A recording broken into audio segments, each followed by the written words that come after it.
ԱՄՆ պետքարտուղարը մայիսի 26-ին ժամանեց Հայաստան։ Զվարթնոցում Մարկո Ռուբիոյին դիմավորեց արտգործնախարար Արարատ Միրզոյանը։ Հենց օդանավակայանում կողմերն առանձնազրույց ունեցան եւ փաստաթղթեր ստորագրեցին, ամրագրելով երկկողմ եւ տարածաշրջանային գործակցությունն ընդլայնելու պատրաստակամությունը։ Այսօր օրակարգում Հայաստան-ԱՄՆ համապարփակ ռազմավարական գործընկերությունն է։ Չնայած այցի կարճ տևողությանը կնքված փաստաթղթերի ու ձեռք բերված պայմանավորվածությունների կարևորությունը հազիվ թե կարելի է թերագնահատել։ Ստորագրվեցին Հայաստան-ԱՄՆ համապարփակ ռազմավարական գործընկերության կանոնադրությունը եւ Հայաստան-ԱՄՆ կարևորագույն հանքանյութերի եւ հազվագյուտ արդյունահանման եւ մշակման ոլորտում մատակարարման ապահովման շրջանակային հուշագիրը։ Նաեւ նախաստորագրվեց Հայաստանի եւ Միացյալ Նահանգների միջև Թրամփի ուղի հանուն միջազգային զարգացման եւ բարգավաճման նախագծի վերաբերյալ ռազմավարական համագործակցության մասին շրջանակային համաձայնագիրը։ Անդրադառնանք այս փաստաթղթերին առանձին։ Ինչ վերաբերում է համապարփակ ռազմավարական գործընկերության կանոնադրությանը, այս փաստաթղթով երկկողմ ռազմավարական գործընկերությունը տեղափոխվում է որակապես նոր մակարդակ, դառնալով համապարփակ։ Վերջին 2 տարում հայ-ամերիկյան հարաբերություններն աննախադեպ զարգացում են ապրել։ 2025-ի հունվարին Երևանը եւ Վաշինգտոնը ստորագրել էին ռազմավարական գործընկերության մասին կանոնադրությունը, եւ եթե այն սահմանում էր համագործակցության ընդհանուր շրջանակը, ապա նոր փաստաթուղթն արձանագրում է դրա ինստիտուցիոնալ եւ ծրագրային ճարտարապետությունը։ Դրա հիմքում առաջնային են դառնում շահերը, այլ ոչ արժեքները։ 2025 թվականին ամենահեռացող վարչակարգի հետ ռազմավարական հարաբերությունների հաստատման հարցում շատերը թերահավատ էին եւ հայտարարում էին, թե նոր վարչակազմի համար դա ոչ մի արժեք չի ունենա։ Սակայն կարճ ժամանակ անց ակնհայտ դարձավ, որ Թրամփի վարչակազմը ոչ միայն հավատարիմ է ռազմավարական գործընկերությանը, այլև պատրաստ է խորացնել այն։ 2025-ի օգոստոսի 8-ին Հայաստանի եւ Միացյալ Նահանգների ղեկավարները ստորագրեցին 3 հուշագիր՝ արհեստական բանականության եւ կիսահաղորդիչների, էներգետիկ անվտանգության ոլորտում, ինչպես նաեւ խաղաղության խաչմերուկ նախագծի կարողությունների զարգացման ոլորտում գործընկերության մասին։ Հունվարին Վաշինգտոնում Հայաստանի արտգործնախարարը եւ ԱՄՆ պետքարտուղարը ստորագրեցին TRIP-ի իրականացման շրջանակի մասին փաստաթուղթը։ 2026-ի փետրվարին Երևան այցելեց փոխնախագահ J.D. Vance-ը, ինչի արդյունքում եւս տարբեր ոլորտներում երկկողմ գործակցության եւ ներդրումների մասին համաձայնություններ ձեռք բերվեցին։ Այսպիսով, ըստ փորձագիտական գնահատականների, երկկողմ հարաբերությունները աջակցող-ստացող մոդելից անցնում են նոր գործընկերային մոդելի։ Մայիսի 26-ին արդեն Արարատ Միրզոյանի եւ Մարկո Ռուբիոյի ստորագրությամբ Հայաստան-Միացյալ Նահանգներ ռազմավարական գործընկերությունը դարձավ համապարփակ ռազմավարական գործընկերություն։ Մեր ռազմավարական գործընկերությունը հարստացվել է նոր հնարավորություններով, հատկապես երբ խոսքը վերաբերում է արհեստական բանականությանը, այլ շատ կարևոր ոլորտների։ Ուզում եմ կրկին կարևորել եւ բարձր գնահատել նախագահ Թրամփի եւ նրա վարչակազմի դերն ու նվիրվածությունը Հարավային Կովկասում խաղաղության հաստատման գործընթացում եւ Հայաստանի համար ոչ միայն անվտանգային, այլև տնտեսական նոր հնարավորությունների ստեղծման հարցում։ Մեր բոլոր պայմանավորվածությունները շահեկան են Հայաստանի համար եւ աննախադեպ հնարավորություններ են բացելու։ Ինձ համար հաճելի է առաջ մղել նախագահ Թրամփի ու վարչապետ Փաշինյանի տեսլականը եւ Հարավային Կովկասում դեպի խաղաղություն տանող այն հավակնոտ ուղին, որը ամրագրվեց օգոստոսի 8-ին։ Շարունակում ենք մեր հարաբերությունները զարգացնել ոչ միայն TRIP-ի, այլև մնացած բոլոր ուղղություններով։ Ստորագրել ենք նաեւ համապարփակ ռազմավարական գործընկերության կանոնադրությունը։ Մեր համատեղ աշխատանքները կնպաստեն տնտեսությանը։ Մենք հարգում ենք ինքնիշխանությունը, այսպես են լավագույնս գործում երկկողմ հարաբերությունները։ Կարող ենք միմյանց օգնել, միասին հասնելու ավելի լավ ապագայի։ Մարկո Ռուբիոն անդրադարձել է նաև հանքանյութերի եւ հազվագյուտ հանածոների մասին հուշագրին, նշելով, որ այն եւս միտված է փոխադարձ բարեկեցությանը, հաշվի առնելով 21-րդ դարում դրանց աճող կարևորությունը։ Դրանց մշակումը, վերամշակումը, արդյունահանումը կարևոր են ապագա բարեկեցության համար։ Այն երկրները, որոնք կարող են դա անել, կկարողանան տնտեսական անկախություն ձեռք բերել եւ հայտնվել նորարարությունների կենտրոնում։ Առանձին ուշադրության է արժանի TRIP-ի ուղու մասին համաձայնագրի նախաստորագրումը։ Հայաստանի վարչապետի խոսքով այն վերջնականապես կստորագրվի առավելագույնը 1 ամսվա ընթացքում։ Այսպիսով TRIP-ը դառնում է երկկողմ գործակցության ենթակառուցվածքային ողնաշարը։ Համապարփակ ռազմավարական գործընկերության կանոնադրության մեջ եւս նշված է, որ TRIP-ի նախագիծը կենսական է կողմերի նախանշած նպատակների համար։ Թրամփի ուղու եւ մյուս ոլորտներում Երևան-Վաշինգտոն պայմանավորվածությունները առավել մանրամասն կքննարկենք Հայկական խորհրդի փորձագետ Սամվել Մելիքսեթյանի հետ։ Պարոն Մելիքսեթյան, բարև ձեզ, շնորհակալ եմ մեր հրավերն ընդունելու համար։ Շնորհակալ եմ հրավերի համար։ Պարոն Մելիքսեթյան, ԱՄՆ-Հայաստան գործակցության հիմքում, ինչպես տեսնում ենք, գլխավորապես հաղորդակցություններն են եւ առաջնայինը Թրամփի ուղին։ Բայց նախքան վերջին շրջանակային համաձայնագրին անդրադառնալը, կցանկանայի, որ հակիրճ հիշեցնեք, ինչ է ենթադրում TRIP-ը։ TRIP-ը ենթադրում է երկու բան, առաջինը դա դուք գիտեք Վաշինգտոնյան, 2025 թվականի հանդիպումից հետո հռչակագրի 3-րդ եւ 4-րդ կետերն էին, 3-րդ կետի համաձայն ստեղծվում էր կապ Ադրբեջանի հիմնական մասից դեպի Նախիջևանի ինքնավար հանրապետություն, Հայաստանի Հանրապետության սուվերեն տարածքնով, փոխադարձ առավելություններով Հայաստանի Հանրապետության համար եւ միջազգային կապերի եւ ներքին կապերի, այսինքն ներքին կապերը դա Ադրբեջան կապն են, Ադրբեջան-Նախիջևան, Հայաստանի ներքին կապերը, ասենք Երևան-Մեղրի, միջազգային կապը Իրան, Կենտրոնական Ասիա եւ Ռուսաստան Մեղրիով անցնող ճանապարհով, Իհարկե այս ճանապարհի տակ առաջին հերթին նաեւ հասկացվում է երկաթուղագիծը, որ եղել է խորհրդային տարիներին եւ որի վերականգնման կարելի ասել, որ TRIP ծրագիրը հենց միտված է առաջին հերթին այդ ենթակառուցվածքի վերականգնմանը։ Եվ նաև 2026 թվականի հունվարի 13-ին Մարկո Ռուբիոն եւ Արադ Միրզոյանը ստորագրեցին մի այլ փաստաթուղթ, որտեղ այս շատ հակիրճ սկզբունքների ավելի բովանդակային եւ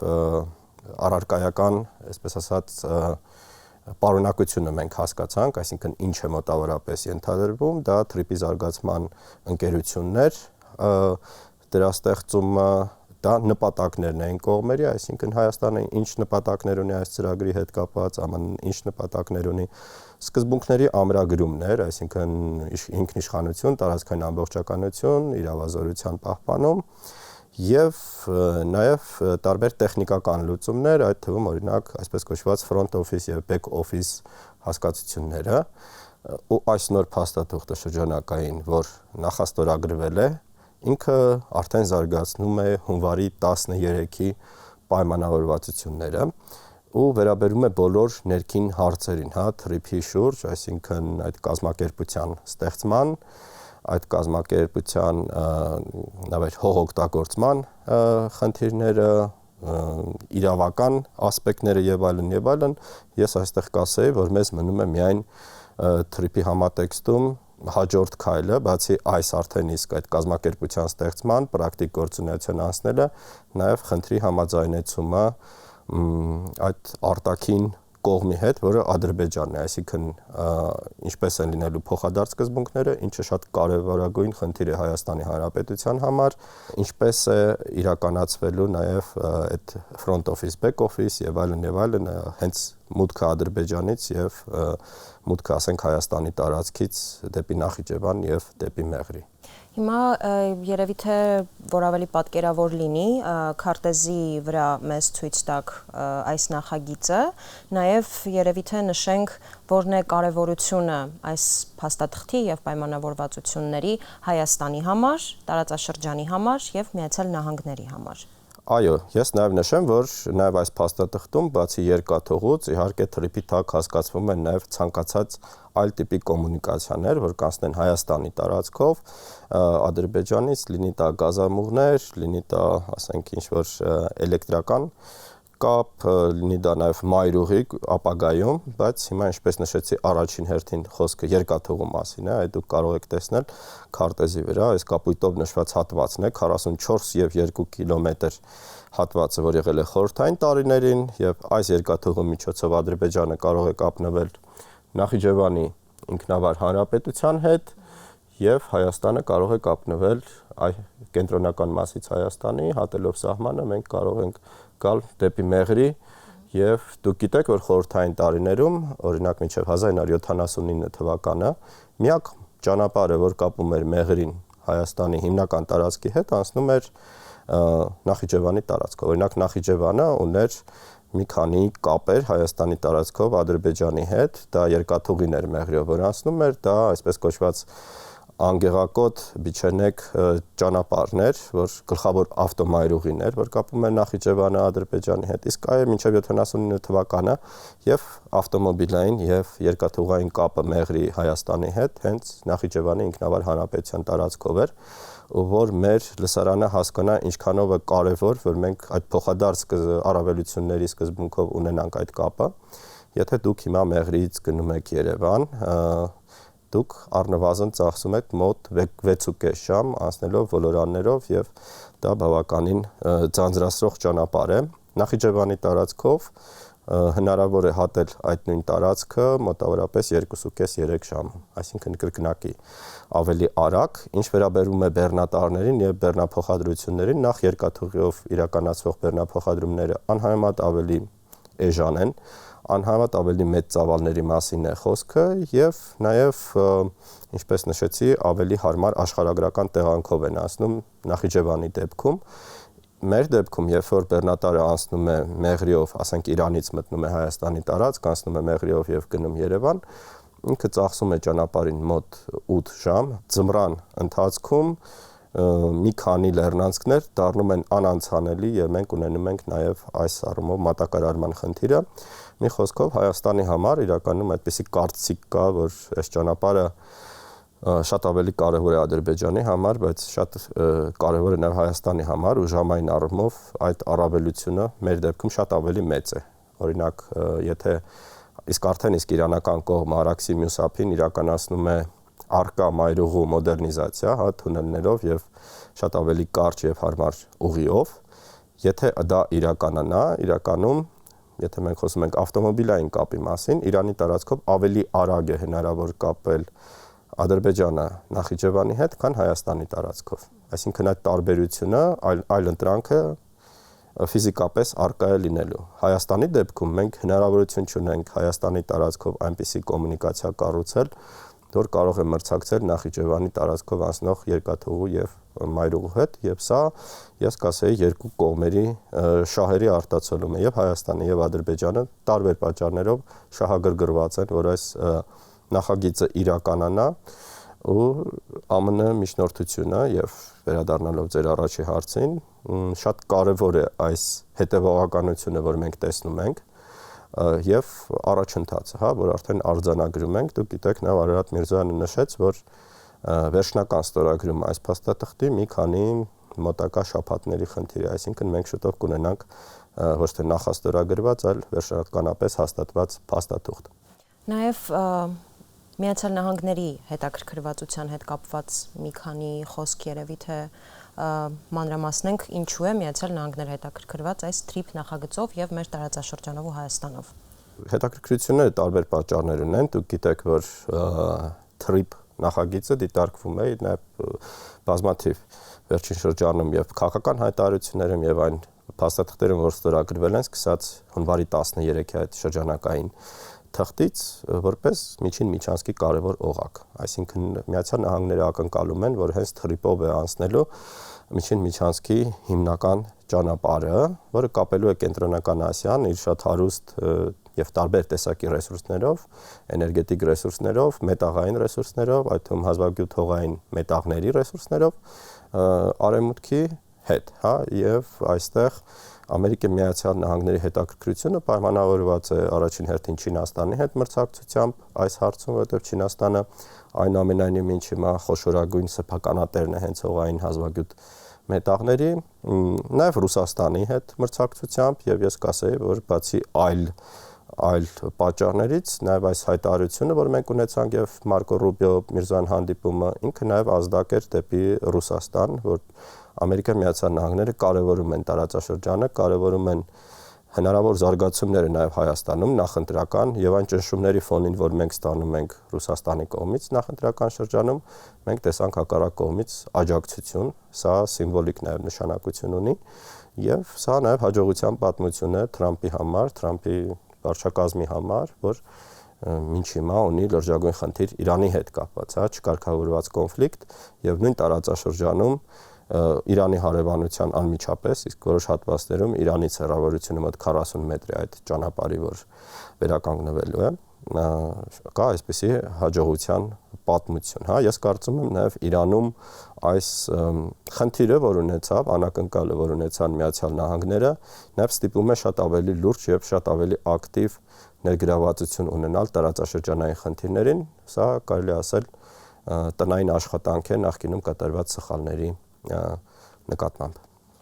Պարոն Մելիքսեթյան, մեղրի մասին խոսեցինք եւ պարզ է, որ թրիփ նախագծի հիմնական բաղադրիչներից է հենց մեղրի երկաթուղու վերագործարկումը եւ օրերս էլ հայկական խորհրդի փորձագետները եւ դուք եք նրանց թվում այցելել եք Սյունիք, ծանոթացել թրիփի երթուղուն։ Որ հատվածներում եք եղել, ինչ վիճակ է հիմա տեղում։ Նայեք, մենք եղել ենք Նախիջևան Հայաստան սահմանից, այս կետից մինչև Ադրբեջանի հիմնական տարածք Հայաստան սահման։ Նախկին երկաթուղագիծը նշված է այստեղ այս կարմիր գծով, սա խորհրդային տարիների երկաթուղագիծն էր, եւ իհարկե այդ երկաթուղագծից մենք ոչինչ չենք հանդիպել, որովհետեւ այն ոչնչացված է, այն ապամոնտաժված է 2000-ականների սկզբից, ու որոշ հատվածներ նաեւ ծառայում էին Մեղրից Նռնաձոր գնացող հիմնական ճանապարհն են հանդիսանում, որովհետև նախկին ճանապարհը շատ ավելի անհարմար էր, հիմա կառուցվում է նոր ճանապարհ այդ նույն հատվածում։ Իհարկե շատ հետաքրքիր էր նշել եւ զարմանալ, որ իրանական կողմում գետի իրանական ափին, իսկ այնտեղ շատ նեղ հատվածի մասին է խոսքը եւ ցանկության դեպքում դուք կարող եք նույնիսկ մեքենայում նստած մարդկանց տեսնել իրանական կողմից, շատ ակտիվ աշխատանքներ են գնում, թունելներ են կառուցվում եւ ինչպես նշեցի, նաեւ Իրանը մասնակցում է այս մրցակցությանը, պատերազմի պայմաններում շարունակում է շինարարությունը, ինչը տպավորիչ էր։ Ես կասեի նաեւ շատ կարեւոր մի խնդիր ինձ համար եւս մեկ անգամ ակնհայտ դարձավ, որ այն ճանապարհը, որ եղել է խորհրդային տարիներին, այն գիծը, կոնտուրը ճանապարհի, որ զիգզագաձև էր, ինքը պիտանի չէ ժամանակակից հաղորդակցություն ունենալու համար, ժամանակակից հաղորդակցությունը ենթադրում է, որ ավելի բարձր եւ ավելի արագ եւ ավելի հեշտ ճանապարհի մասին է խոսքը, օրինակ Ադրբեջանը, երբ որ վերականգնում է իր տարածքում երկաթուղին, ինքը փոխել է խորհրդային շրջանի երկաթուղու գծերը, որպեսզի այն հարմար լինի մինչև 120-150 կմ/ժ արագություն ունեցող գնացքների համար։ Նույն ադրբեջանական կողմը անում է Նախիջևանում եւ անելու է, եւ հետեւաբար նաեւ մենք այդ խնդիրն ունենք ուղղել այն երկաթուղագիծը, որ եղել է խորհրդային տարիներին, ինչը ենթադրում է, որ մեզ պետք են հավելյալ տեխնիկական եւ ինժեներական լուծումներ, այդ թվում նոր թունելներ, եւ միայն այս դեպքում մենք կարող ենք ունենալ էֆեկտիվ եւ ժամանակակից երկաթուղագիծ, ու այս դեպքում նաեւ մի քիչ ավելի կարճ է լինելու նույն երկաթուղին, քան խորհրդային տարիներին էր, ու նաեւ ադրբեջանական այդ գնացքների համար նշանակում է, որ իրենք Հայաստանի տարածքում մոտ 15 րոպե են ընդամենը լինելու, այսինքն 15 րոպեում կարող են հատել Հայաստանի Հանրապետության տարածքը։ Գիտեք, որ հաճախակի նաեւ մեր խոսակցական այս ինչ որ զրույցներում, ակտիվ քննարկում է այն թեման, որ խորհրդային տարիներին իբր գնացքի վրա քարեր են շպրտում կամ գնացքներից ինչ որ ագրեսիվ դրսևորություններ լինում, վստահեցնում եմ, որ 120-140 կմ արագությամբ ընթացող գնացքի վրա համ շատ դժվար է ինչ որ բան շպրտել, համ հակառակ ուղղությամբ ինչ որ գործողություններ կատարելը եւ սա նույնպես այս տեխնիկական, այսպես ասած, յուրահատկության մասին, այս ճանապարհը։ Իսկ մեր հարևանները տարածաշրջանում ինչ կարծիք ունեն եւ ինչպես են վերաբերվում թրիփի նախագծին։ Մեր հարևանները առաջին հերթին իհարկե հետաքրքիր է Իրանի Իսլամական Հանրապետության արձագանքը եւ մինչեւ այս պահը մենք չունենք որևէ բացասական արձագանք եւ ընդհանրապես կարելի ասել չունենք արձագանք, քանի որ այդ երկիրը լրիվ այլ խնդիրներով է տարված, խոսքը Իրան-ամերիկյան պատերազմի մասին է։ Իհարկե այս կոնֆլիկտի հանգուցալուծումը ես կարող եմ ասել, որ ենթադրում է, որ բոլոր մտավախությունները, որ մենք կարող ենք ունենալ այս ճանապարհի հետ, հիմքեր չեն ունենալ, եթե այս կոնֆլիկտը շարունակվի եւ այս կոնֆլիկտը ավելի սուր բնույթ ստանա, կարելի է մտածել, որ ծրագրի հետ կապված կարող են լինել ինչ-որ մտավախություններ, քանի որ ինչպես նշեցի, օրինակ մենք հատվածներ ունենք, որ սահմանից իրանական ափից Արաքսի մինչև երկաթուղի մոտ 50-55 մետր է օրինակ, շատ մոտիկ է եւ եթե ցանկություն լինի խոցելու,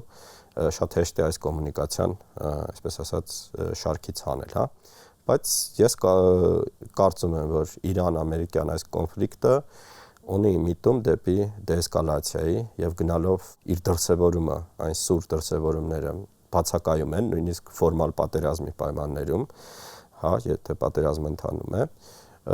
Ես նաև կարծում եմ, որ Իրանի համար շատ կարևոր է այն երկաթուղային կապը, որ կապված է ոչ միայն TTIP-ի հետ, հա, որովհետև TTIP-ի հատվածը, ինչպես նշեցի, առաջին հերթին Ադրբեջան, Հայաստան, ներքին եւ նաև միջազգային կապերի համար է կարևոր, այլ շատ ավելի կարևոր է այն կապը, որ Իրանը ստանում է այս հատվածից, Ջուլֆայից, դեպի Թուրքիա եւ դեպի Սևծովյան նավահանգիստներ, հա, եւ եթե դուք օրինակ նայեք 90-ականներից բոլոր այն քննարկումները եւ այն տեքստերը, որոնք վերաբերում են տարածաշրջանային կոմունիկացիաների ապաբլոկադային եւ հայ-ադրբեջանական, հայ-թուրքական սահմանների բացմանը, ամենակարևոր փոփոխությունը համարվում է հենց Ջուլֆա, Հայաստանի տարածք, Վրաստան, Սևծովյան նավահանգիստներ ուղղությունը։ Ու Իրանի համար ամենամեծ աճը նաև բեռնափոխադրումների ակնկալվում է հենց այս ուղղությամբ։ Հայաստանի համար սա կարևորագույն ճանապարհ է դեպի Բանդեր Աբբաս, դեպի Հնդկական օվկիանոսի նավահանգիստներ։ Իրանի համար, ինչպես նշեցի, սա կարևորագույն եւ միակ երկաթուղային կապն է դեպի Սևծովյան նավահանգիստներ, դեպի Եվրոպա, որ կա նաև դեպի Թուրքիա, որովհետև Իրանը եւ Թուրքիան իհարկե ունեն այս հատվածում օրինակ երկաթուղագիծ, ես գուցե ցույց տամ այլ քարտեզով գործող երկաթուղագծերի։ Այ դուք տեսնում եք հարավային հատվածում, հա, այս հատվածում կա երկաթուղագիծ, որ անցնում է Վանա լճով, եւ սա հենց ամենախոցելի կետն է, որ զգալիորեն, այսպես ասած, նվազեցնում է եւ այս ճանապարհի թողունակությունը եւ բեռնափոխադրումների արագությունը, եւ հենց սա է պատճառը, որ Իրանին անհրաժեշտ է այս կոմունիկացիան դեպի Թուրքիա եւ դեպի Սևծովյան նավահանգիստներ։ Եվ Իրանը շահագրգռված է։ Նաև Իրան-Ռուսաստան միակ հնարավոր կապը Մեղրի հատվածի վերականգնումից հետո դա նույնպես Ադրբեջանի տարածքով, Կասպից ծովի ափով այդ ճանապարհն է։ Դուք գիտեք, որ Իրանը եւ Ռուսաստանը, Ադրբեջանը 2003-4 թվականներից դեռ պլանավորում են միավորել այս Ռեշտ Աստարա հատվածը մոտ 170 կիլոմետր երկաթուղին Կասպից ծովի ափով, ու մինչև հիմա մենք լսում ենք քաղաքական հայտարարություններ, բայց այդ ծրագիրը չի իրականացվել եւ մեծ հավանականությամբ TTIP-ը շատ ավելի արագ է աշխատելու, քան այս ճանապարհը եւ հետեւաբար Իրանի եւ Ռուսաստանի համար սա լինելու է ամենաարագ ուղիղ երկաթուղային կապը։ Պարոն Մելիքսեթյան, բայց Իրանից հայտարարություններ էին հնչում, որ ամերիկյան ներկայությունը խնդրահարույց է եւ Իրանը չի ուզում դա տեսնել, ինչքան էլ որ իրենց համար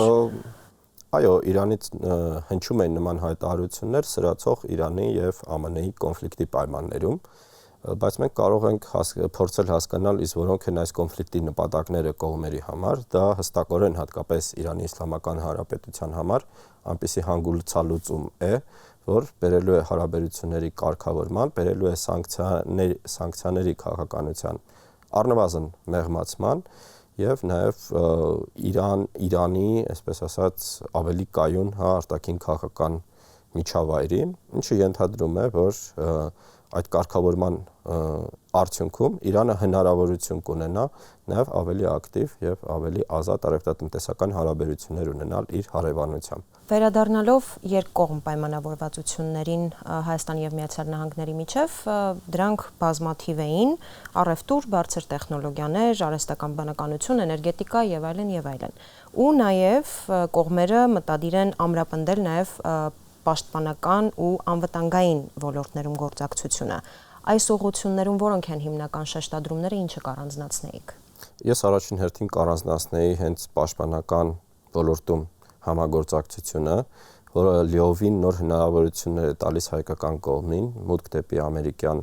ռազմական տեխնոլոգիաներ եւ դեպի ռազմական կրթություն, ինչը շատ կարեւոր է եւ նույնպես նշվում է դրա մասին։ Սա նշանակում է հայկական բանակի որակական փոփոխություն, դրական որակական փոփոխություն, որի մասին այս տեմպերով նախկինում դժվար էր ակնկալել, որ այսպիսի զարգացումներ կլինեն, այսպիսի արագ զարգացումներ մի երկրի համար, որը ֆորմալ առումով դեռ օրինակ ՀԱՊԿ-ի անդամ է, ԵԱՏՄ եւ այլն եւ այլն։ Այս առումով սա ես կասեի նույնիսկ շատ ավելի հետաքրքիր եւ կարեւոր առաջընթաց է, քան նույն թրիպի շուրջ այս պայմանավորվածությունների զարգացումը, որովհետև ինքը ցույց է տալիս, որ ԱՄՆ-Հայաստան հարաբերությունները կախված են ոչ թե մի թեմայից, նշեցա նույն թրիպի թեմայից, ապա բլոկադայից տարածաշրջանային կոմունիկացիաների, այլ շատ ավելի բազմազան հիմքեր ունեն եւ հետաքրքրություն ունեն եւ նաեւ այս արագությունը գործընթացների, որ մենք տեսնում ենք, այս հետեւողականությունը, որ եղել են նախկին վարչակազմի վերջինը տարվա ընթացքում հատկապես, եւ որ ԱՄՆ քաղաքականությունը սկսեց փոխվել Հայաստանի նկատմամբ եւ դա արդեն ավելի արտահայտված էր եւ միանշանակ քան նախկինում, եւ այս նոր վարչակազմի, որ շարունակում է նույնիսկ շատ ավելի համարձակ քայլերով է այն առաջ տանում, սա ցույցիչ են, որ մենք խոսքը գնում է շատ ավելի համակարգային եւ ոչ ինչ որ մի գործոնից կամ մի խնդրից կախված գործընթացի մասին։ Պարոն Մելիքսեթյան, շնորհակալ եմ հարցազրույցի։ Ձեզ նույնպես շնորհակալություն հրավերի համար։ Այսպիսով ԱՄՆ նոր վարչակազմը ցանկանում է խորացնել հարաբերությունները Հայաստանի եւ ընդհանուր առմամբ տարածաշրջանի երկրների հետ։ Վաշինգտոնը նաեւ ողջունում է Հայաստանի ջանքերը խորացնելու կապերը Եվրատլանտյան համայնքի եւ այլ երկրների հետ։ Հայաստանը եւս առաջ է տանում արտաքին քաղաքականության դիվերսիֆիկացման եւ տարածաշրջանային խաղաղության ու անվտանգության կուրսը։ Այսօր օրակարգում Հայաստան-ԱՄՆ համապարփակ ռազմավարական գործընկերություններ։